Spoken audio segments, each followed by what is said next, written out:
Mais alors qu'est-ce qui se passe avec les Vélib en ce moment? Vélib, là depuis la rentrée, c'est catastrophique, c'est à l'abandon. On est content quand on trouve un Vélib qui est chargé et qui fonctionne. Et quand on regarde sur internet, on trouve aussi énormément de personnes qui se demandent pourquoi il n'y a plus aucun Vélib dans leur quartier. Scandaleux mais vrai, la totalité de la rive gauche est privée de Vélib, on rêve. Où sont les Vélib dans le 15e et le 14e? Vous appelez ça un service? Vous pouvez me rembourser Vélib? Là derrière moi il n'y en a presque aucun, c'est simple. Il n'y a pas beaucoup de vélos dans la station là. Ouais si, il y a pas beaucoup de vélos. Ça étudie beaucoup aussi. Et même quand la station est pleine, on a l'impression que chaque Vélib a un problème différent. C'est assez original là quand même. Ils sont moins bien réparés ou ils sont pas en service, vous voyez là, je peux pas l'avoir. C'est toujours marqué que c'est en maintenance ou on n'arrive pas à les décrocher. Là, il n'y a pas de batterie suffisamment.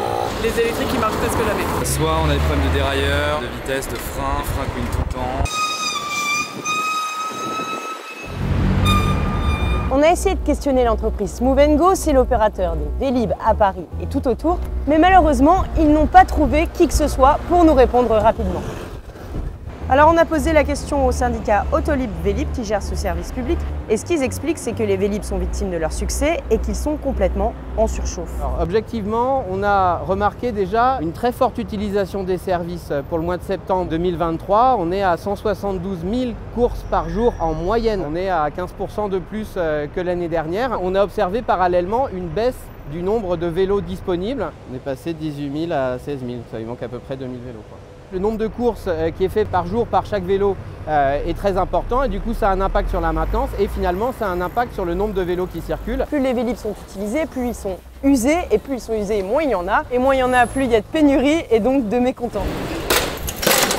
On paye mais on ne voit pas les services du coup. Là, ils n'arrivent pas à suivre en fait, mais ils doivent communiquer dessus. Il faut savoir que 10 000 vélos ont été commandés avant les Jeux Olympiques, mais au moins 6 000 d'entre eux vont servir à remplacer les 3 000 qui sortent du parc en 2023 et 2024. Ces vélos, ils sont en train d'arriver. Je trouve qu'ils n'arrivent pas assez vite, malheureusement. Mais maintenant, ça tient aussi aux communes et à la création de nouvelles stations et l'agrandissement de stations existantes parce que le nombre de vélos dans le service Vélib, il est calculé en fonction du nombre de points d'accroche. S'il y a plus de points d'accroche, il y aura plus de vélos. Et cette surchauffe, c'est peut-être lié à la suppression des trottinettes en libre service au 1er septembre, mais ça, on ne peut pas encore en être sûr. Qu'est-ce qui se passe? Mais alors, qu'est-ce qui se passe? Plus les Vélib sont utilisés, plus ils sont usés, plus les Vélib sont usés.